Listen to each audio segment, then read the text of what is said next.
त्रिदलं त्रिगुणाकारं त्रिनेत्रं च त्रिधायुधं त्रिजन्म पापसंहारम् एकबिल्वं शिवार्पणम् त्रिशाकै बिल्वपत्रैश्च अच्छिदै कोमलैः शुभै तव पूजां करिष्यामि एकबिल्वं शिवार्पणम् कोटिकन्या महादानं तिलपर्वतकोटयः काञ्चनं क्षीरदानेन एकबिल्वं शिवार्पणम् काशीक्षेत्रनिवासं च कालभैरवदर्शनम् प्रयागे माधवं दृष्ट्वा एकबिल्वं शिवार्पणम् इन्दुवारे व्रतं स्थित्वा निराहारो महेश्वरः नक्तं हौष्यामि देवेश एकबिल्वं शिवार्पणम् रामलिङ्गप्रतिष्ठा च वैवाहिककृतं तथा तटाकानि च सन्धानम् एकबिल्वं शिवार्पणम् अखण्डबिल्वपत्रं च आयुधं शिवपूजनं कृतं नाम सहस्रेण एकबिल्वं शिवार्पणम् उमया सह देवेश नन्दिवाहनमेव च भस्मलेपन सर्वाङ्गम् एकबिल्वं शिवार्पणम् सालग्रामेण विप्राणां तटाकं दशकूपयो यज्ञकोटिसहस्रश्च एकबिल्वं शिवार्पणम् दन्तिकोटिसहस्रेषु अश्वमेधशतक्रतौ कोटिकन्या महादानम् एकबिल्वं शिवार्पणम् बिल्वाणां दर्शनं पुण्यं स्पर्शनं पापनाशनम् अघोरपापसंहारम् एकबिल्वं शिवार्पणम् सहस्रवेदपाठेषु ब्रह्मस्थापनमुच्यते अनेकव्रतकोटीनाम् एकबिल्वं शिवार्पणम् अन्नदानसहस्रेषु सहस्रोपनयनं तथा अनेकजन्म पापानि एकबिल्वं शिवार्पणम् बिल्वाष्टकमिदं पुण्यं यः पठेत् शिवसन्निधौ शिवलोकमवाप्नोति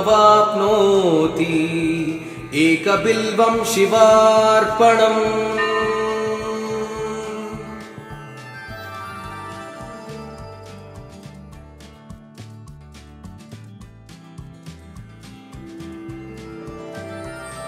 त्रिदलं त्रिगुणाकारं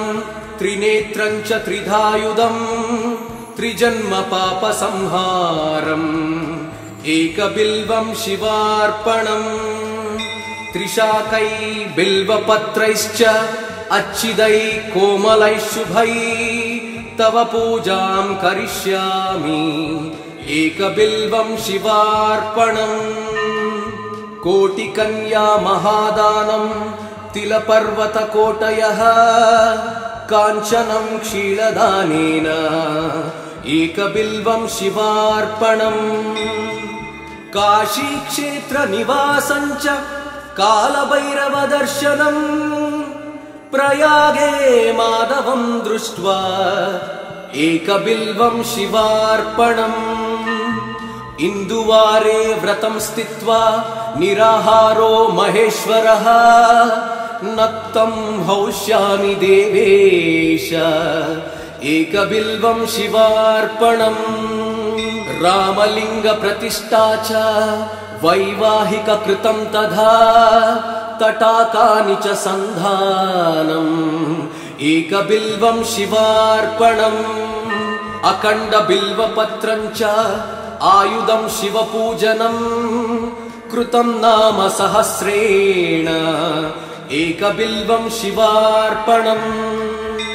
उमया सह देवेश नन्दिवाहनमेव च भस्मलेपन सर्वाङ्गम् एकबिल्वं शिवार्पणम् सालग्रामेण विप्राणां तटाकं दशकूपयो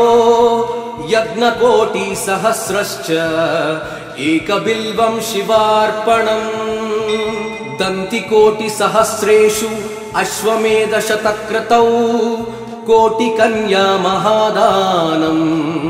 एकबिल्वं शिवार्पणम् बिल्वाणां दर्शनं पुण्यं स्पर्शनं पापनाशनम् अघोरपापसंहारम्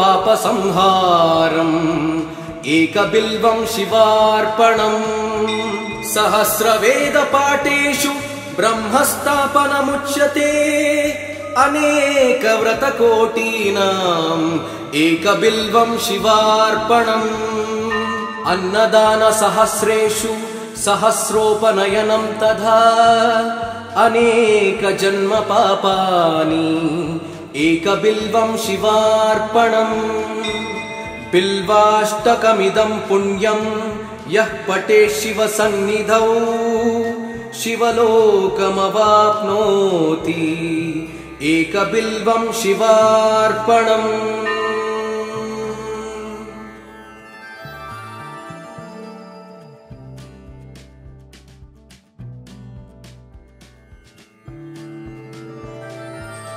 त्रिदलं त्रिगुणाकारं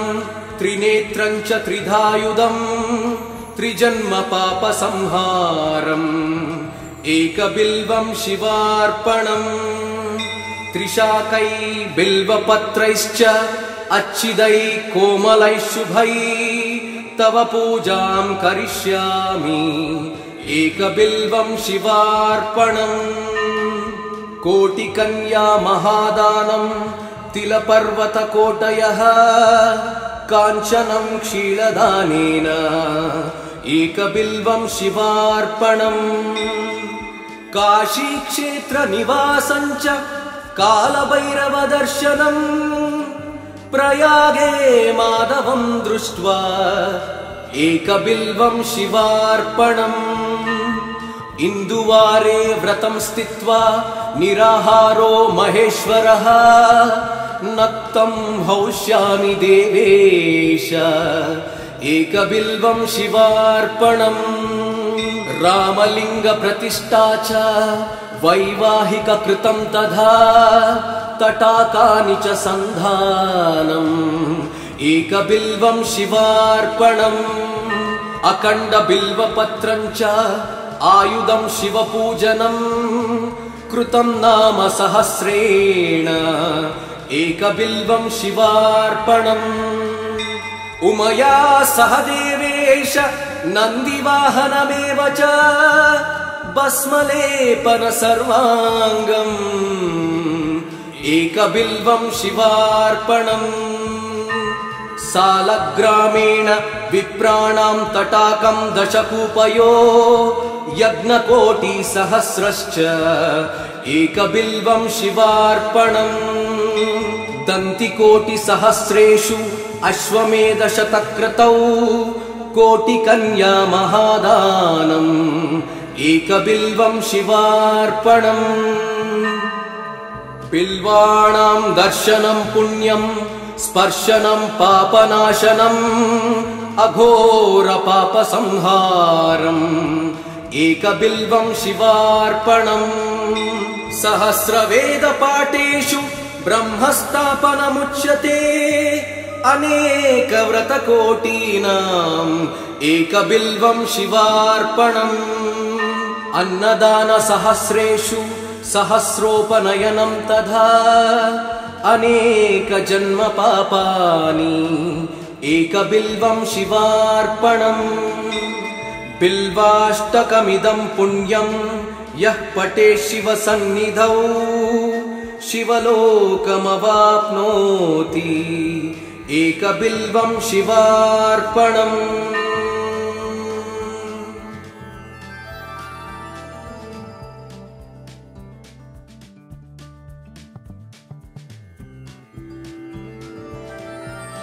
त्रिदलं त्रिगुणाकारं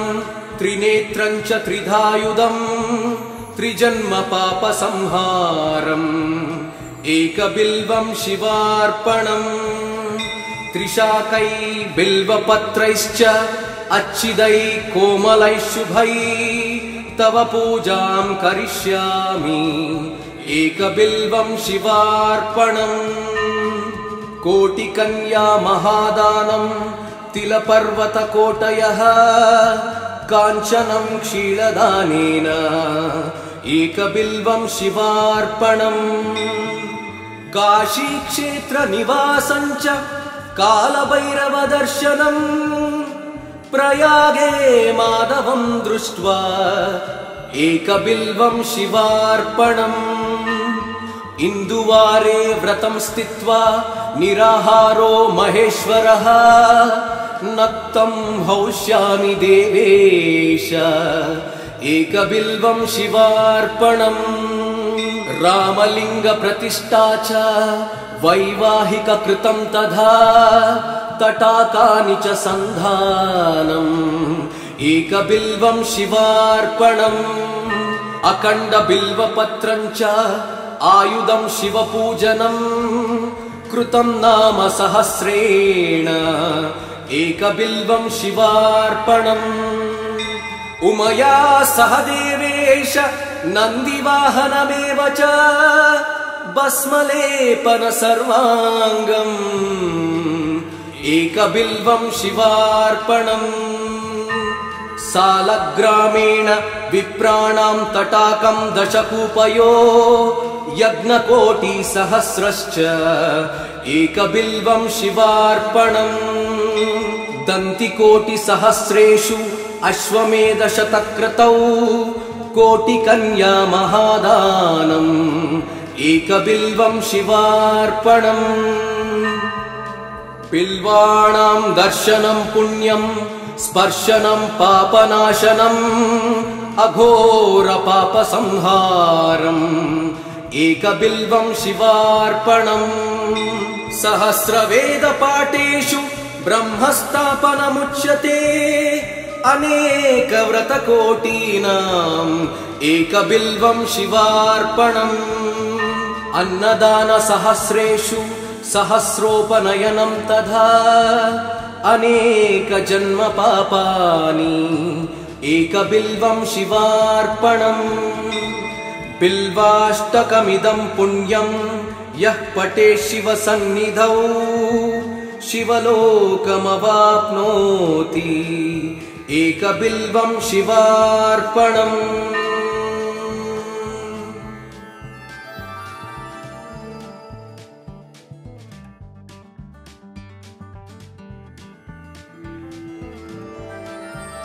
त्रिदलं त्रिगुणाकारं त्रिनेत्रं च त्रिधायुधं त्रिजन्म पापसंहारम् एकबिल्वं शिवार्पणम् त्रिशाकै बिल्वपत्रैश्च अच्छिदै कोमलैः शुभै तव पूजां करिष्यामि एकबिल्वं शिवार्पणम् कोटिकन्या महादानं तिलपर्वतकोटयः काञ्चनं क्षीरदानेन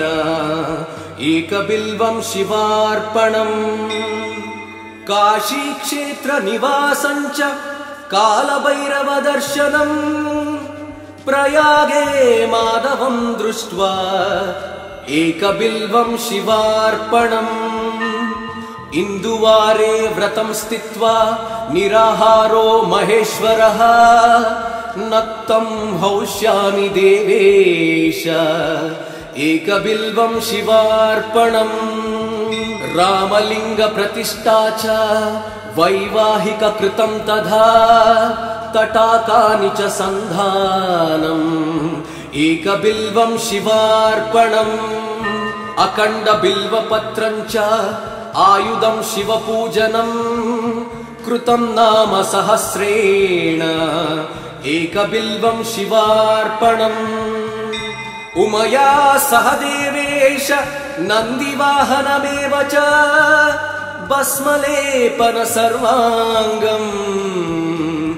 एकबिल्वं शिवार्पणम् सालग्रामेण विप्राणां तटाकं दशकूपयो यज्ञकोटिसहस्रश्च एकबिल्वं शिवार्पणम् दन्तिकोटिसहस्रेषु अश्वमेधशतक्रतौ कोटिकन्या महादानम् एकबिल्वं शिवार्पणम् बिल्वाणां दर्शनं पुण्यं स्पर्शनं पापनाशनम् अघोरपापसंहारम् एकबिल्वं शिवार्पणम्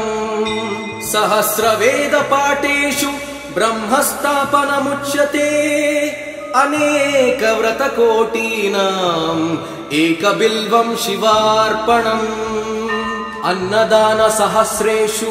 सहस्रोपनयनं तथा अनेकजन्मपापानि एकबिल्वं शिवार्पणम् बिल्वाष्टकमिदं पुण्यं यः पठेत् शिवसन्निधौ शिवलोकमवाप्नोति एकबिल्वं शिवार्पणम्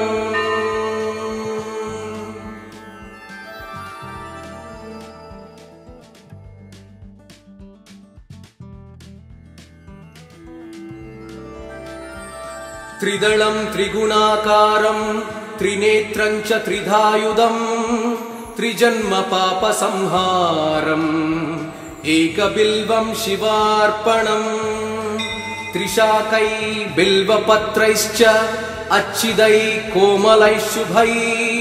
तव पूजां करिष्यामि एकबिल्वं शिवार्पणम् कोटिकन्या महादानं तिलपर्वतकोटयः काञ्चनं क्षीरदानेन एकबिल्वं शिवार्पणम् काशीक्षेत्रनिवासं च कालभैरवदर्शनम् प्रयागे माधवं दृष्ट्वा एकबिल्वं शिवार्पणम् इन्दुवारे व्रतं स्थित्वा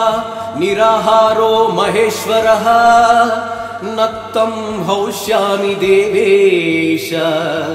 एकबिल्वं शिवार्पणम् रामलिङ्गप्रतिष्ठा च वैवाहिककृतं तथा तटाकानि च सन्धानम् एकबिल्वं शिवार्पणम् अखण्डबिल्वपत्रं च आयुधं शिवपूजनं कृतं नाम सहस्रेण एकबिल्वं शिवार्पणम् उमया सह देवेश नन्दिवाहनमेव च भस्मलेपन सर्वाङ्गम् एकबिल्वं शिवार्पणम् सालग्रामेण विप्राणां तटाकं दशकूपयो यज्ञकोटिसहस्रश्च एकबिल्वं शिवार्पणम् दन्तिकोटिसहस्रेषु अश्वमेधशतक्रतौ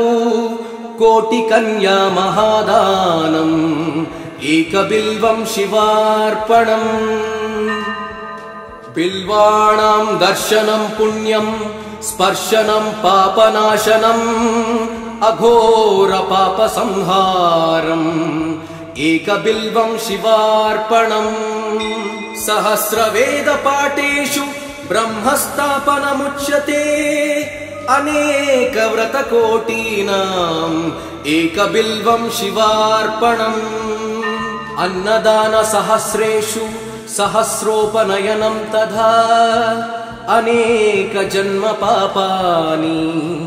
एकबिल्वं शिवार्पणम् बिल्वाष्टकमिदं पुण्यं यः पठेत् शिवसन्निधौ शिवलोकमवाप्नोति एकबिल्वं शिवार्पणम्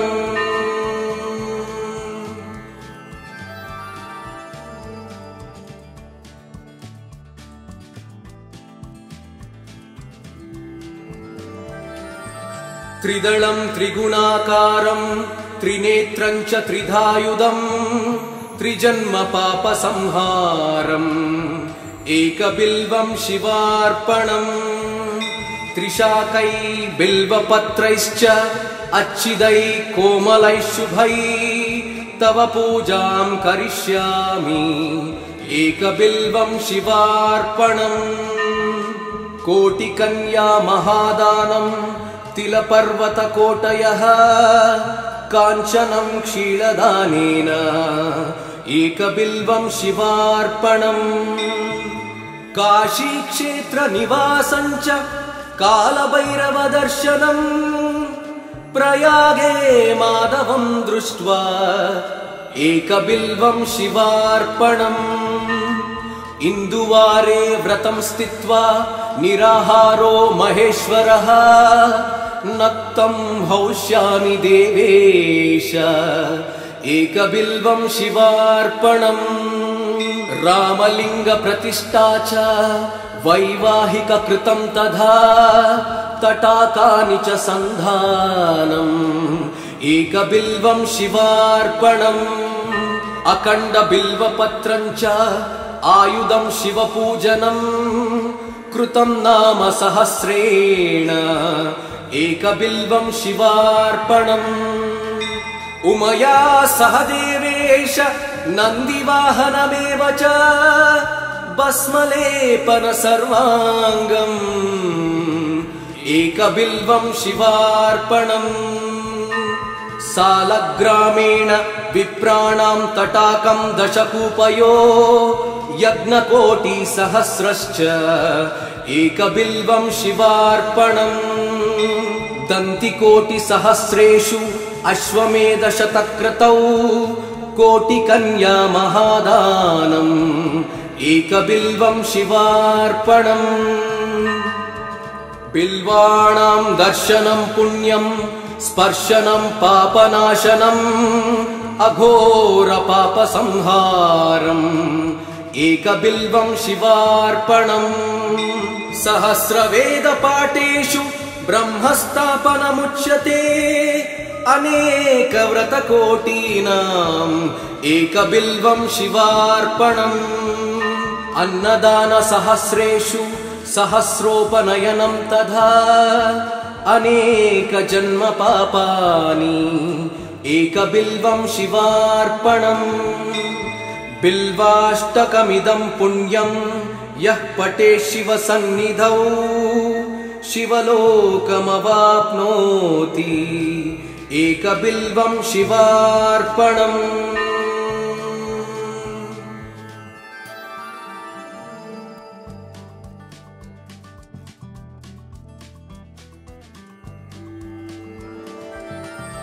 त्रिदलं त्रिगुणाकारं त्रिनेत्रं च त्रिधायुधं त्रिजन्मपापसंहारम् एकबिल्वं शिवार्पणम् त्रिशाकै बिल्वपत्रैश्च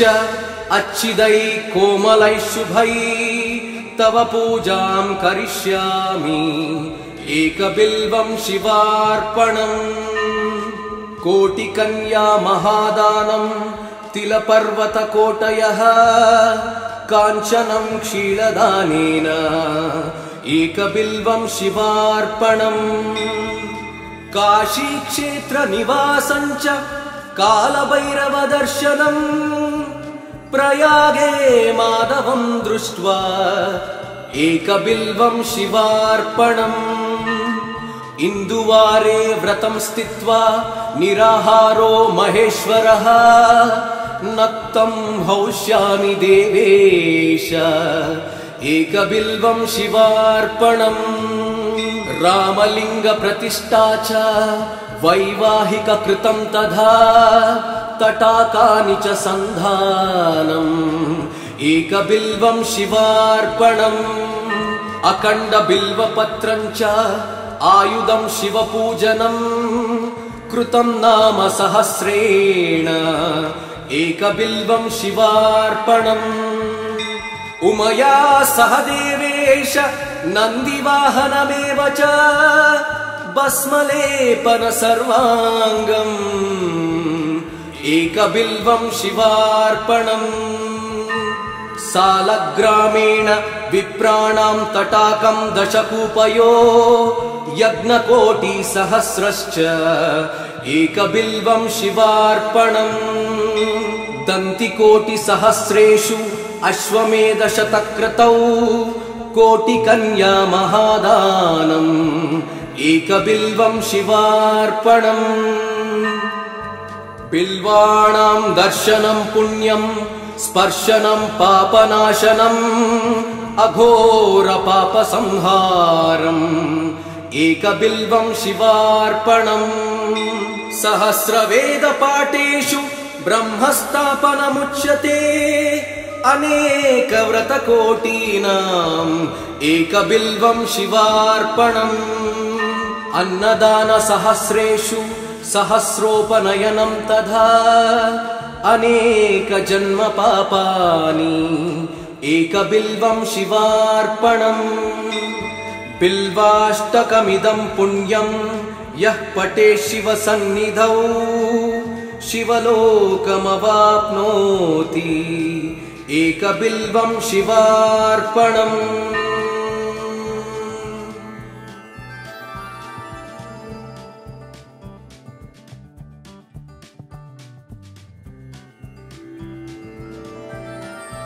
त्रिदलं त्रिगुणाकारं त्रिनेत्रं च त्रिधायुधं त्रिजन्म पापसंहारम् एकबिल्वं शिवार्पणम् त्रिशाकै बिल्वपत्रैश्च अच्छिदै कोमलैः शुभै तव पूजां करिष्यामि एकबिल्वं शिवार्पणम् कोटिकन्या महादानं तिलपर्वतकोटयः काञ्चनं क्षीरदानेन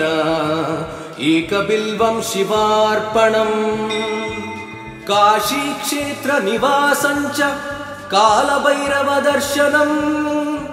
प्रयागे माधवं दृष्ट्वा एकबिल्वं शिवार्पणम् इन्दुवारे व्रतं स्थित्वा निराहारो महेश्वरः नक्तं हौष्यामि देवेश एकबिल्वं शिवार्पणम् रामलिङ्गप्रतिष्ठा च वैवाहिककृतं तथा तटाकानि च सन्धानम् एकबिल्वं शिवार्पणम् अखण्डबिल्वपत्रं च आयुधं शिवपूजनं कृतं नाम सहस्रेण एकबिल्वं शिवार्पणम् उमया सह देवेश नन्दिवाहनमेव च भस्मलेपन सर्वाङ्गम् एकबिल्वं शिवार्पणम् सालग्रामेण विप्राणां तटाकं दशकूपयो यज्ञकोटिसहस्रश्च एकबिल्वं शिवार्पणम् दन्तिकोटिसहस्रेषु अश्वमेधशतक्रतौ कोटिकन्या महादानम् एकबिल्वं शिवार्पणम् बिल्वाणां दर्शनं पुण्यं स्पर्शनं पापनाशनम् अघोर पापसंहारम् एकबिल्वं शिवार्पणम् सहस्रवेदपाठेषु ब्रह्मस्थापनमुच्यते अनेकव्रतकोटीनाम् एकबिल्वं शिवार्पणम् अन्नदानसहस्रेषु सहस्रोपनयनं तथा अनेकजन्म पापानि एकबिल्वं शिवार्पणम् बिल्वाष्टकमिदं पुण्यं यः पठेत् शिवसन्निधौ शिवलोकमवाप्नोति एकबिल्वं शिवार्पणम्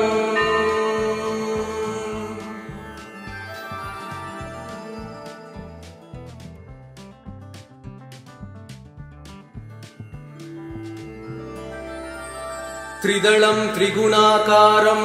त्रिनेत्रं च त्रिधायुधं त्रिजन्म पापसंहारम्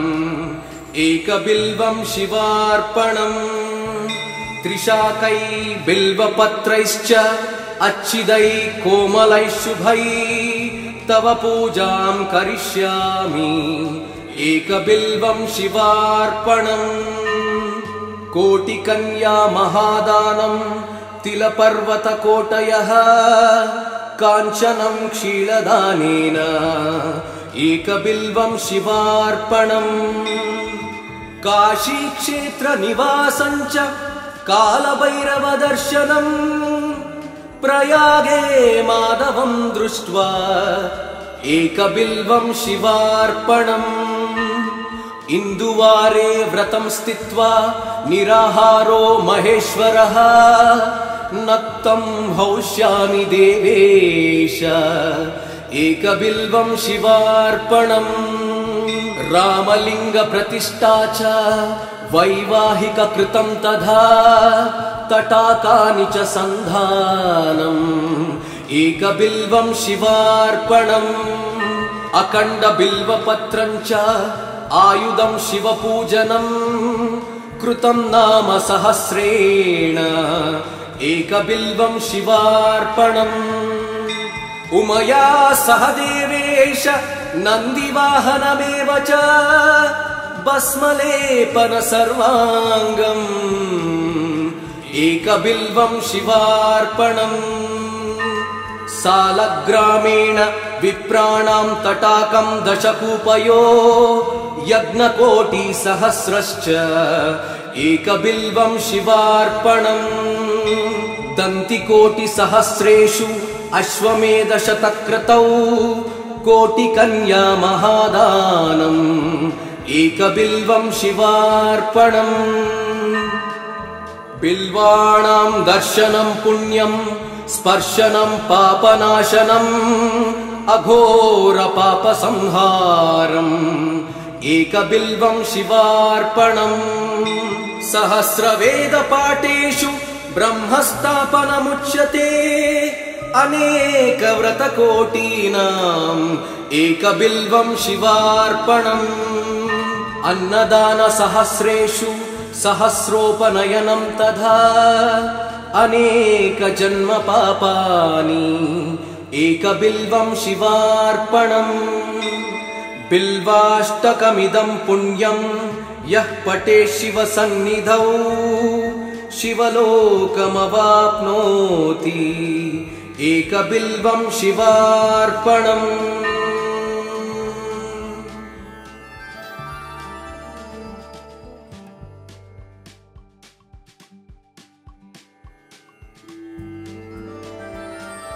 त्रिदलं त्रिगुणाकारं त्रिनेत्रं च त्रिधायुधं त्रिजन्मपापसंहारम् एकबिल्वं शिवार्पणम्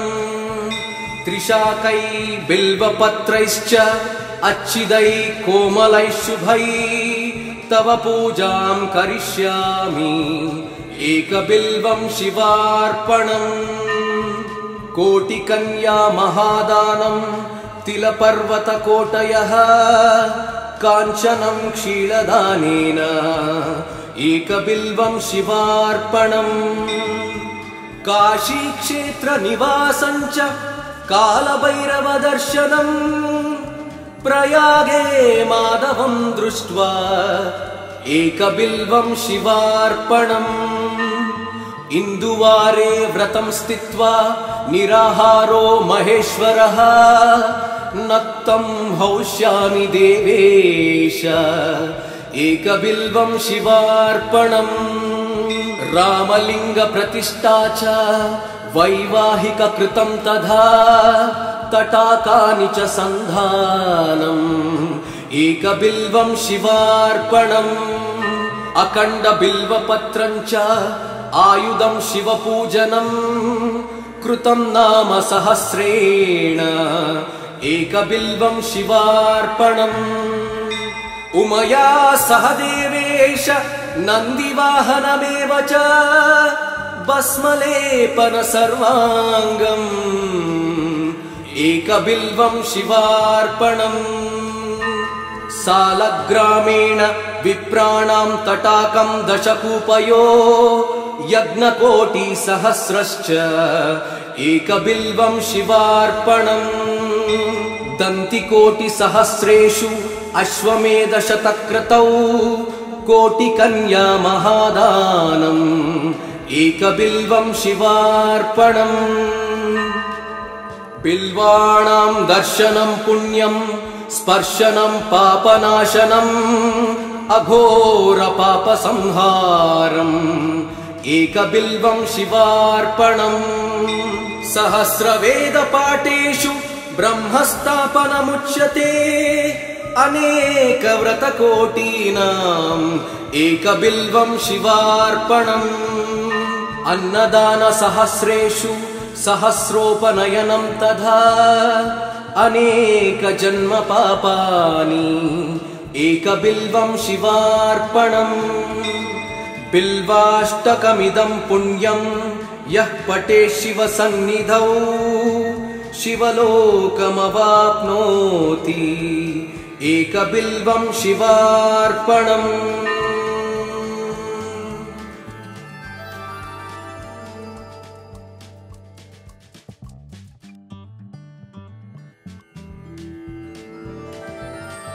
त्रिदलं त्रिगुणाकारं त्रिनेत्रं च त्रिधायुधं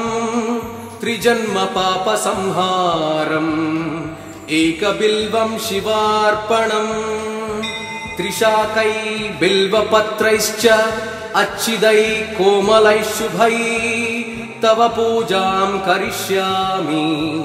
एकबिल्वं शिवार्पणम्